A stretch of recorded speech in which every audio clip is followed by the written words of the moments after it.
Okay, तो अभी आगे हम डिस्कस करेंगे speed of wave in a medium. जो लास्ट टाइम मैंने ये टॉपिक लिया था, बट कई स्टूडेंट का कनेक्ट नहीं हुआ था, तो मैं यहाँ पे ये वीडियो भेज रहा हूँ।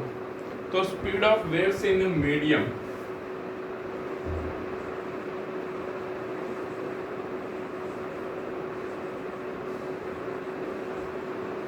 वेव्स इन मीडियम, तो इसमें हम दोनों डिस्कस करेंगे, speed of transverse wave and speed of longitudinal wave. तो स्पीड ऑफ ट्रांसवर्स वेव पहले हम यहाँ पे डिस्कस करेंगे। स्पीड ऑफ ट्रांसवर्स वेव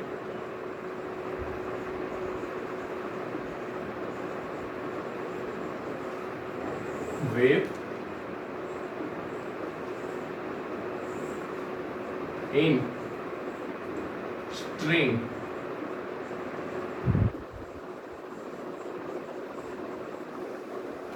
तो यहाँ पे एक स्ट्रिंग हम लेते हैं, ये स्ट्रिंग में ये ट्रांसवर्स वेव, हम जानते हैं कि transverse wave we travel in a solid medium, कि भाई सॉलिड मीडियम में ये ट्रांसवर्स वेव ट्रैवल करते हैं। तो यहाँ पे हम डिस्कस करेंगे स्पीड ऑफ ट्रांसवर्स वेव। तो यहाँ पे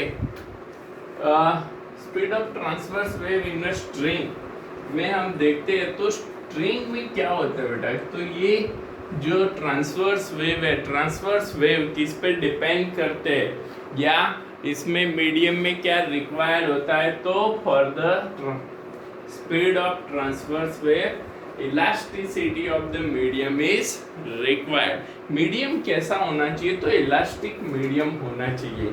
और ये इलास्टिक मीडियम मतलब कि इसमें क्या होना चाहिए, तो टेंशन फोर्स वहाँ पे होना चाहिए। तो यहाँ पे हम पहले तो ये डिस्कस करेंगे कि भाई ये जो है ये किस पे डिपेंड करते हैं और मीडियम कैसा होना चाहिए। तो the elasticity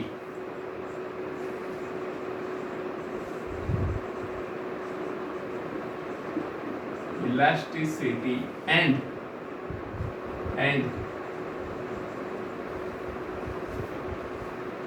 inertia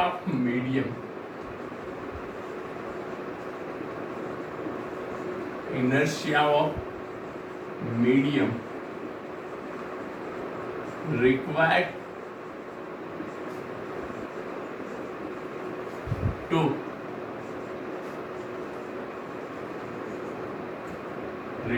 to transfer wave from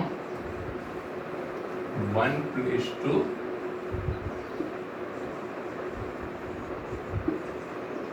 other place। अब यहाँ पे जब हम स्ट्रिंग की बात करते हैं, तो स्ट्रिंग में इलास्टिसिटी किस पे डिपेंड करती है, तो हम जानते हैं कि भाई आप लोगों ने देखा होगा कि भाई जो रॉप है, वो रॉप दो एंड से अगर हमने टाइटली उसको टाई किया है और उसमें वेव को ट्रांसफर आप ऐसे वाइब्रेशन करते हो, तो वो स्पीडली वाइब्रेट होती है। और ऐसे ही ज़मीन पे वो रॉप पड़ी है और उसमें आप कुछ डिस्टर्बेंस देते हो, वेव देने का ट्राई करते हो, तो वहाँ पे वो वेव कैसे ट्रैवल करता है, तो स्लोली ट्रैवल करता है। तो दोनों में क्या हुआ, तो दोनों में टेंशन फोर्स डिफरेंट था। ओके, दूसरी चीज़ कि सपोज आप कोई हैवी रॉप है, हैवी रॉप मतलब जाडी से मोटी से, जिसका मास क्या है, ज़्यादा है, लेंथ के कंपेयर में मास क्या है, ज़्यादा है, ऐसी रॉप में आप वेव को ट्रैवल करवाते हो और एक पतली सी रॉप में आप वेव को ट्रैवल करवाते हो। तो यहाँ पे ये जो मास डेंसिटी है, ये मास डेंसिटी भी यहाँ पे स्पीड ऑफ वेव पे डिपेंड करती है। मीन्स कि speed of wave, speed of transverse wave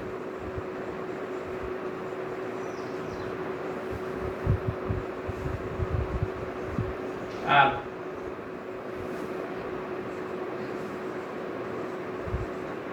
depend on first tension force in medium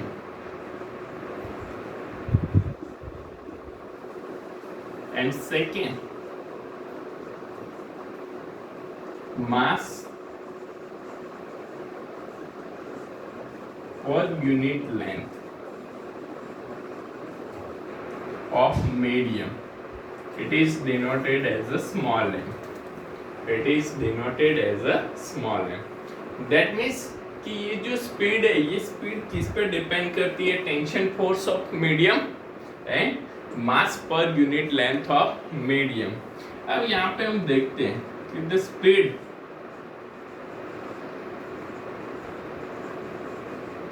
is proportional to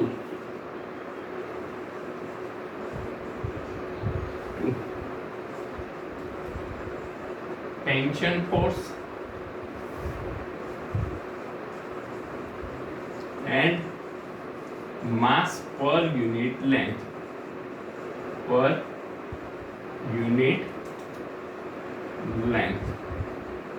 तो क्या हुआ? तो speed is directly proportional to t raised to a and speed is directly proportional to m raised to b. दोनों पे यहाँ पे depend करता है.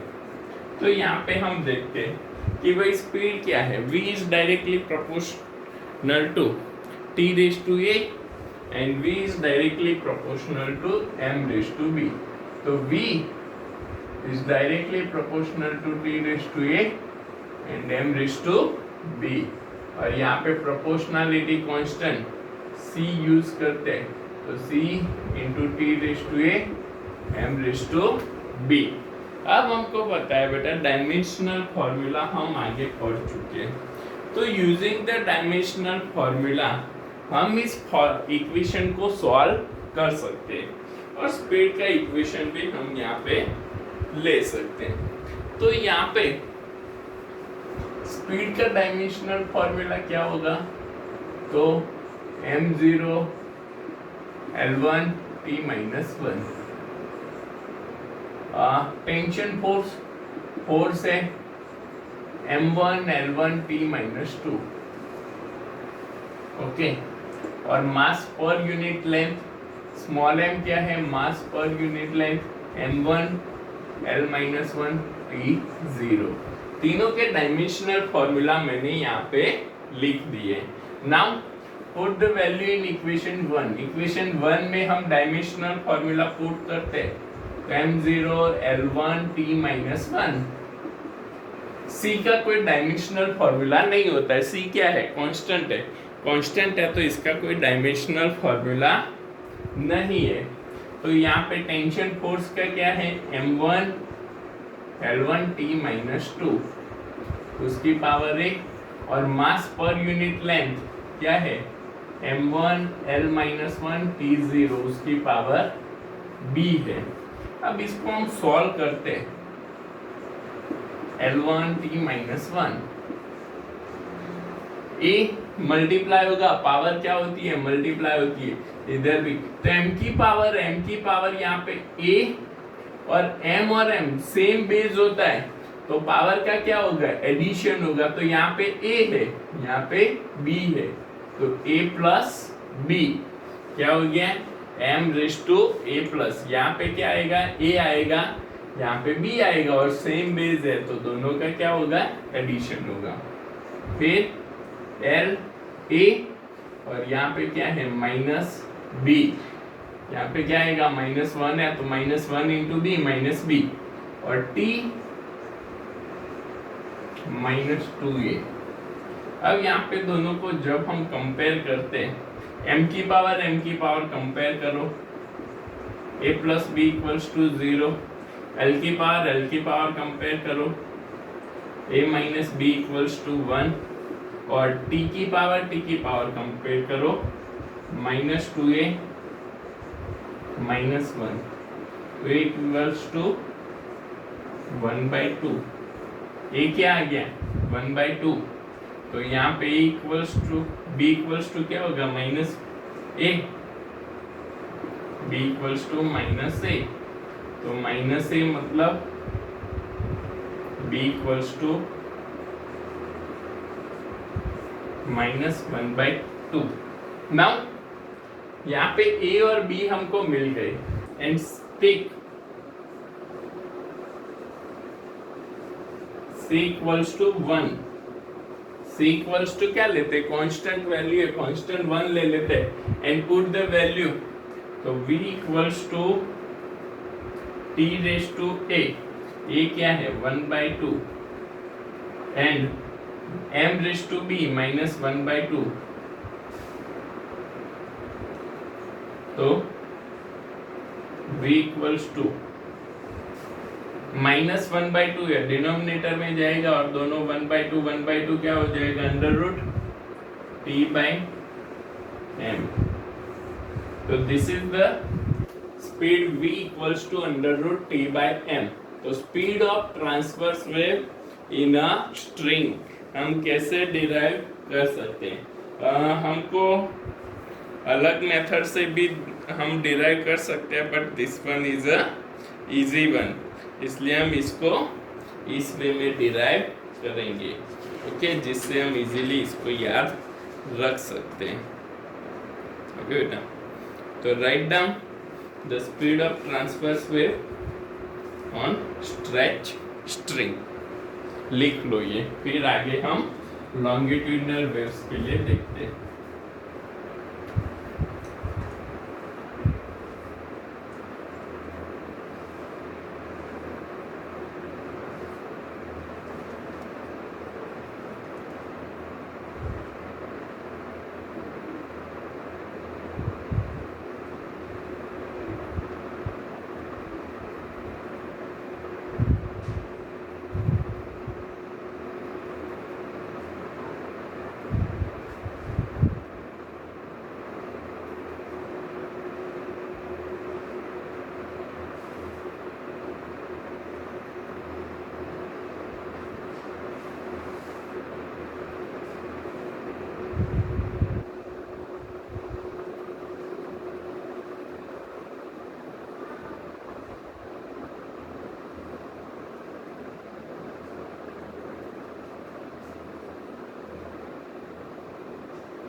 Okay, speed of longitudinal waves in a medium.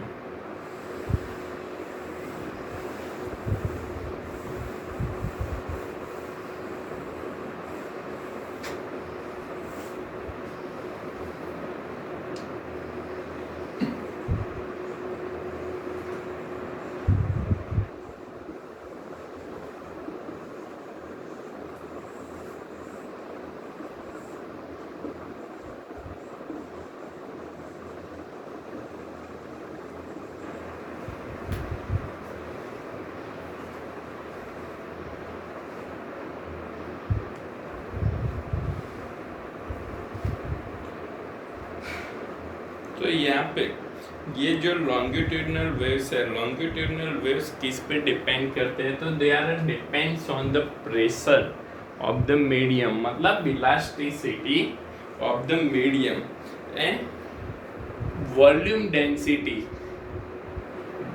Density पे डिपेंड करते हैं। तो the speed of longitudinal wave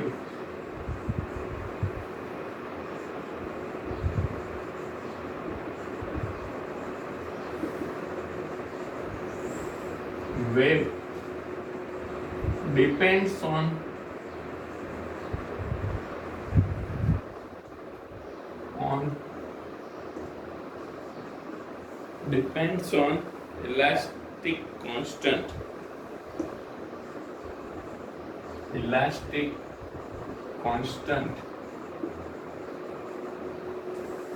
of medium, which is denoted as a capital E, and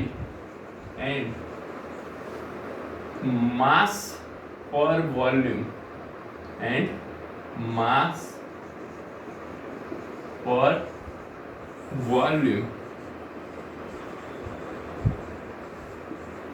रो, ये दोनों पे डिपेंड करते हैं। तो speed v, so the speed v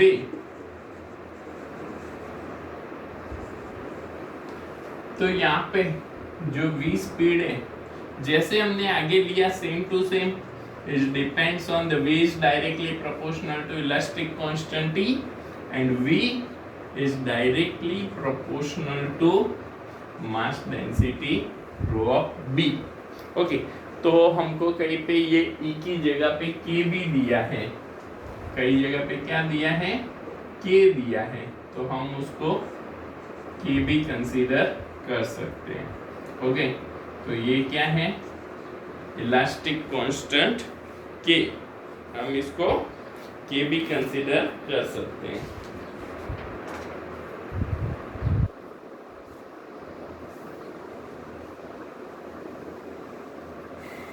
तो यहाँ पे हम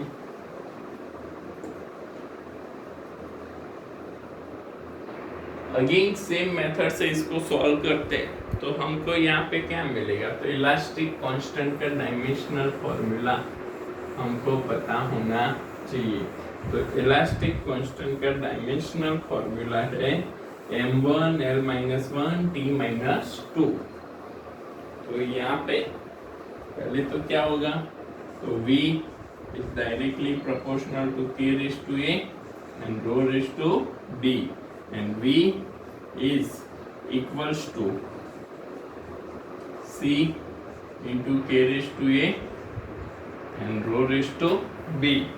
तो यहाँ पे इनके डायमेंशनल फॉर्मूला की बात करें तो v स्पीड का dimensional formula m0 l1 t-1,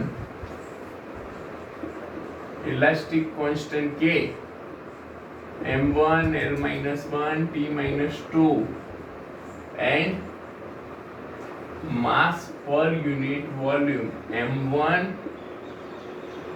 l-3 t0। तो तीनों के डायमेंशनल फॉर्मूला हमने यहाँ पे लिख लिए हैं। Now put the value in equation 1 में जब हम इसकी वैल्यू पुट करते हैं तो v equals to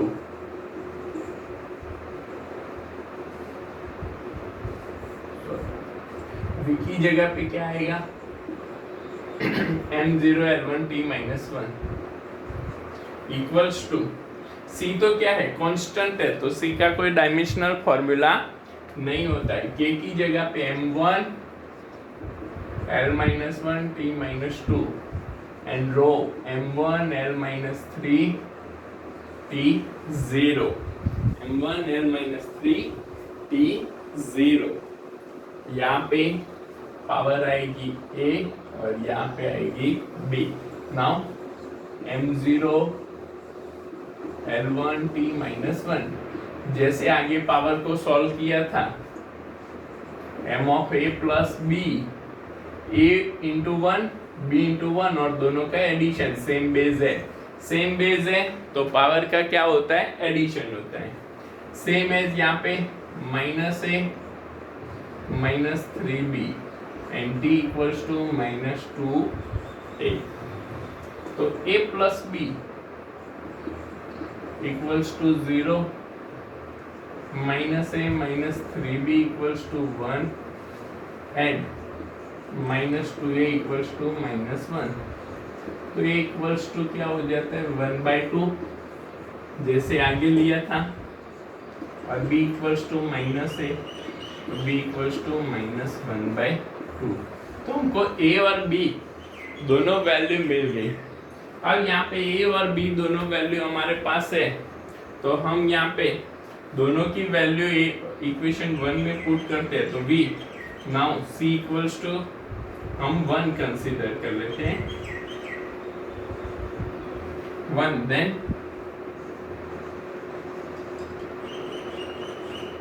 v equals to a raised to 1/2 and rho raised to minus 1/2। तो v equals to root k by rho, जहाँ पे k क्या है, तो k is a elasticity constant for a medium। k क्या है, elasticity। तो k यहाँ पे हम किसके लिए यूज करते हैं, तो k is used for a fluid medium।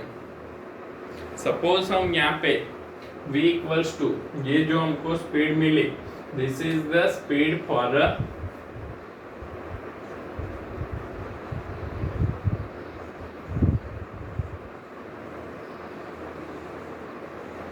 speed of wave in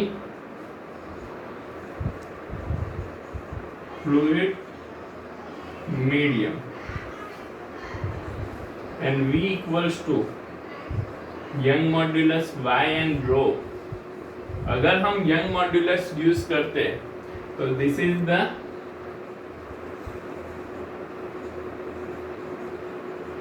speed of longitudinal wave in solid medium। तो यहाँ पे longitudinal wave है, longitudinal waves are travel in a fluid medium as well as solid medium। तो दोनों के लिए हम speed का फॉर्मूला लिख सकते हैं। तो speed v equals to under root k by rho and speed v equals to under root y by rho। y क्या है, तो यंग मॉड्यूलस, आप लोग पढ़ चुके हो आगे, and this is the speed of wave in a solid. तो v equals to under root y by rho।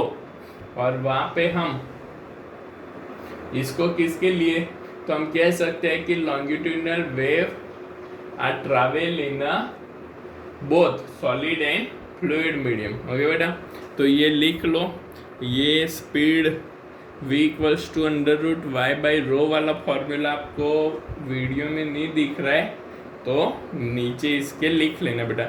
v equals to under root k by rho की नीचे आएगा v equals to under root Y by rho and this is the speed of wave in a solid medium. Okay, तो ये लिख लो।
Okay, तो यहाँ पे ये जो लॉन्गिट्यूडनल वेव है, लॉन्गिट्यूडनल वेव पे से हम यहाँ पे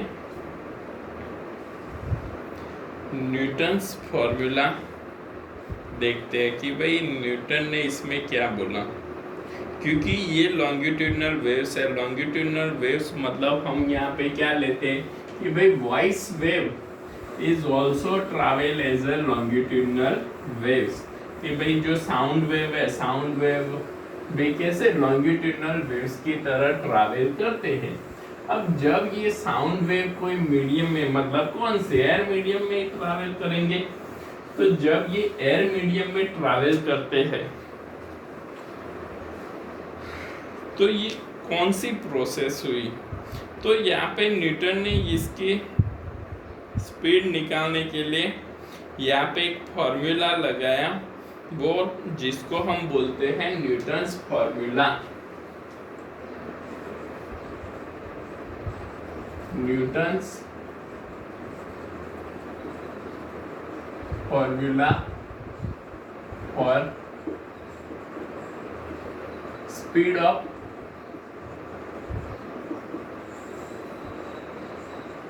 sound wave.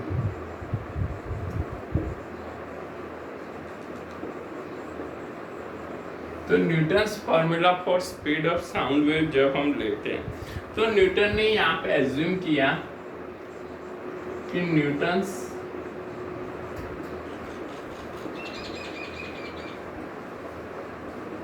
assume that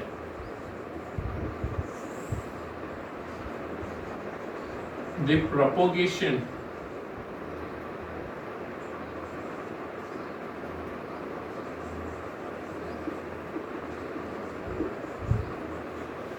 Newton's assumed that the propagation of sound wave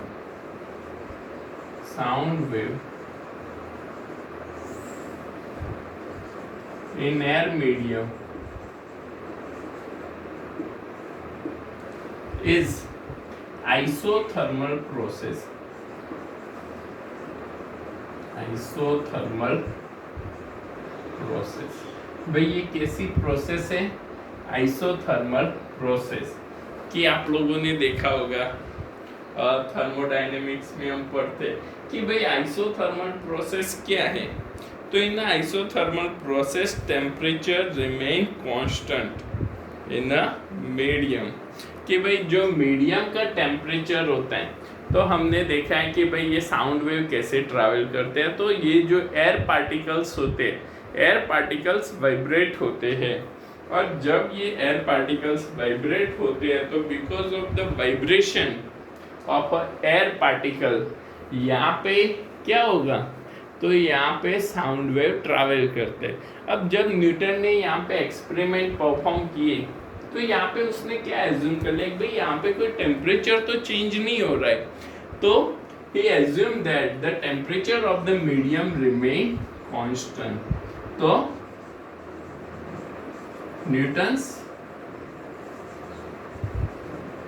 assumed that the temperature of medium remain constant, कि भाई वो कैसा होता है, कांस्टेंट रहता है। Temperature of medium remain constant. अब जब यहाँ पे टेम्परेचर कांस्टेंट है तो यहाँ पे for a isothermal process we write down the PV equals to constant.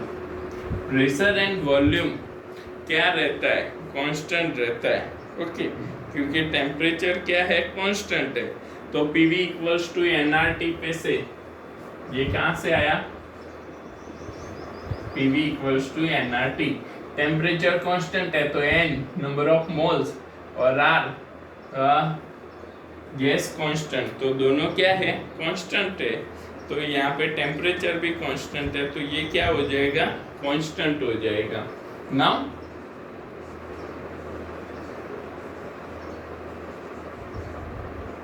differentiate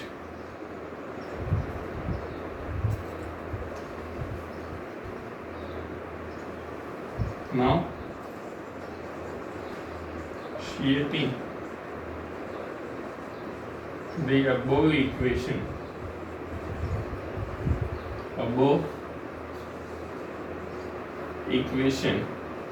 तो with respect to volume v, भाई अब ये जो इक्वेशन है इसको वॉल्यूम से हम क्या करते हैं, डिफरेंशिएट करते हैं। अब जब हम इसको वॉल्यूम से डिफरेंशिएट करते हैं तो यहाँ पे क्या होगा, पहले p constant, d volume by d volume plus volume constant d pressure by d volume equals to, constant का डिफरेंशिएशन क्या हो जाएगा, 0 हो जाएगा, और यहाँ पे dv बाय dv वो भी क्या हो जाएगा, 1 हो जाएगा।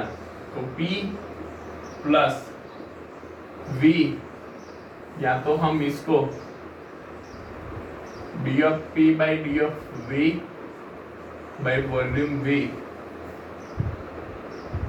डिनोमिनेटर का डिनोमिनेटर, न्यूमरेटर तो वापस वॉल्यूम v हम लिख सकते हैं। तो ये तो क्या हो गया, तो यहाँ पे प्रेशर p इक्वल्स टू हम minus d of p by d of v equals to v लिख सकते हैं।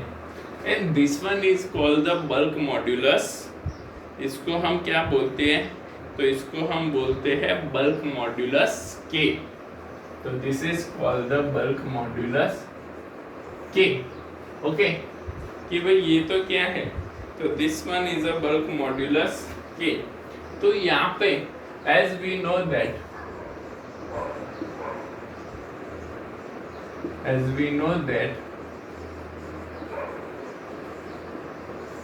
v इक्वल्स टू क्या है, under root k by rho, उसकी जगह पे अब हम v इक्वल्स टू क्या लिख सकते हैं कि k इक्वल्स टू तो क्या है, p है, तो v equals to under root pressure of the medium p and mass density row.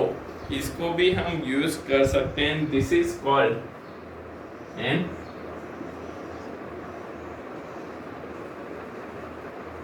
this is called Newton's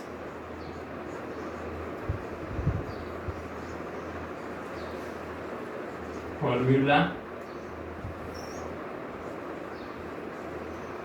for voice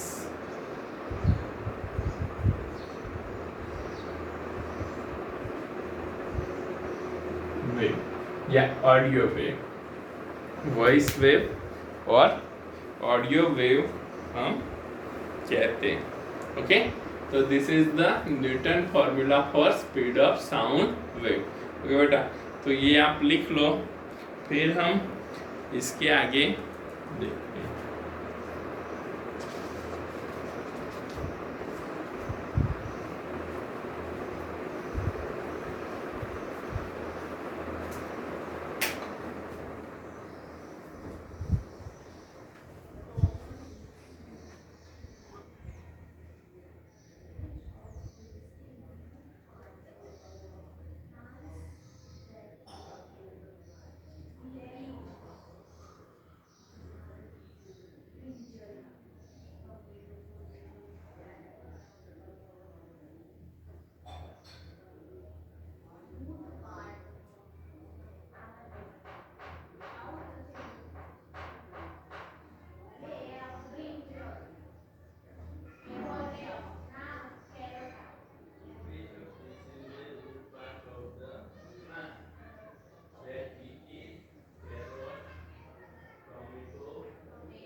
okay, आज के लिए इतना रखते हैं, बाकी